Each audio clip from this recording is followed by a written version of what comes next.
La sortie aujourd'hui d'un premier film de Amé et Ekwe, membres tous deux du groupe de rap La Rumeur. Le film s'appelle Les Derniers Parisiens et suit la sortie de prison d'un détenu qui retrouve Pigalle, son quartier, et ses amis, et qui paraît bien décidé à se refaire un nom. Mélanie Laurent et Reda Kateb se sont lancés dans l'aventure, aux côtés d'ailleurs de comédiens non professionnels. Benoît Puichot a déambulé avec eux dans le célèbre quartier parisien. Pigalle, c'est le quartier où est née La Rumeur, un groupe de rap fondé par Amé et Ekwe il y a 20 ans. Tout brûle déjà, tout brûle déjà, tout brûle déjà. Après 4 albums d'une prose consciente et politique, les deux rappeurs qui ont passé la quarantaine poursuivent leur démarche artistique au cinéma. Leur premier film s'appelle Les Derniers Parisiens, avec Reda Kateb, Slimane Dazi et Mélanie Laurent. Ça se passe à Pigalle, forcément. Nas, un jeune voyou qui sort de prison, essaye de se refaire en bossant avec son frère aîné Areski dans le bar qui leur appartient. Comment ça se passe ici avec ton frère? Je sers des roteuses derrière le bar, j'en bois une de temps en temps. À l'échelle du quartier, les réalisateurs auscultent la mutation sociale et l'exclusion économique qui touche ses habitants. C'est toute la dichotomie entre un Pigalle qui a fonctionné sur certains codes et l'arrivée d'enseignes nouvelles, la gentrification, la confiscation du quartier par l'immobilier, par la pression foncière. Le destin de Nas dans notre film et le destin du quartier, tout ça est très articulé. Tu crois qu'il revoit ses anciennes fréquentations? Les soirées foot, c'est fini. T'es pas qui depuis un pied chez moi. Je suis chez moi ici, qu'est-ce qu'il y a? On parlait d'une génération sacrifiée déjà dans les années 80. Ce terme est revenu dans notre bouche dans les années 90. Et on constate aussi un peu que c'est le lot un peu de notre génération aussi. J'ai misé 500 là sur Evian avec 2 buts d'écart. Tu pourras me faire une carte bleue? Ouais, t'inquiète, je m'en occupe. C'est bon, ouais, ça va, je te fais confiance.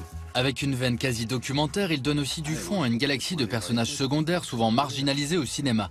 Avec des influences non revendiquées qui vont de Scorsese, période Mean Streets, le film noir à la Melville et le réalisme fauché d'un John Cassavetes des années 60. Amé, il a fait une école de cinéma à New York. Il y avait vraiment cette idée qu'on peut prendre une caméra comme on prend un stylo, quoi.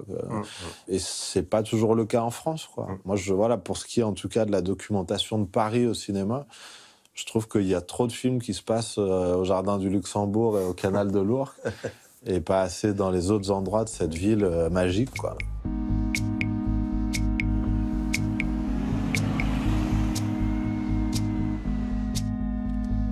Ils ont tellement arpenté le quartier de haut en bas, de long en large, que le quartier, ils le connaissent, ils le respirent. Moi qui vis ici depuis 25 ou 30 ans, je connais moins Pigalle en tout cas que Ekwe, c'est sûr. C'est vrai que c'est bizarre le quartier là. Tu sais, l'autre soir, je remontais la rue Fontaine là, qui fait angle avec la rue de Douai derrière le Folies, tu vois.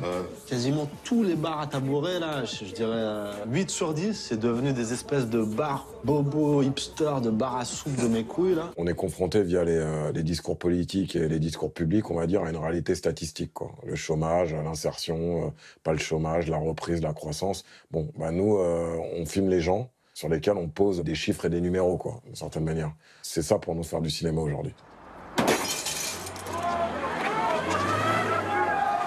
Au cinéma ou en musique, La Rumeur, c'est une chronique politique de notre époque. En 2012, leur court-métrage « Ce chemin devant moi » revenait sur les émeutes de banlieue de 2005, déjà avec Reda Kateb. Et leur condamnation régulière des violences policières leur ont valu d'ailleurs un procès intenté par Nicolas Sarkozy en 2002, qu'il a finalement perdu au bout de 8 ans. Le thème, lui, est plus que jamais dans l'actu, malheureusement. Ça fait 3-4 décennies qu'on est dans la répétition de ce genre de scénario. Des brutalités policières, des preuves accablantes, et puis une impunité manifeste au bout, des explosions de colère, etc. Il faut qu'on sorte par le haut de cette histoire. L'étape d'après, c'est de rassembler, comme dirait Fillon. Non mais c'est de rassembler. Tout le monde veut rassembler aujourd'hui, tu vois. Tout le monde veut rassembler. À gauche, à droite, ils veulent tous rassembler. C'est d'aller chercher des choses que tout un chacun a, d'une certaine façon. Et c'est d'aller titiller et faire vibrer des cordes intérieures et des émotions que tout le monde peut ressentir. Tout brûle déjà, tout brûle déjà, tout brûle déjà. Les Derniers Parisiens en salle aujourd'hui.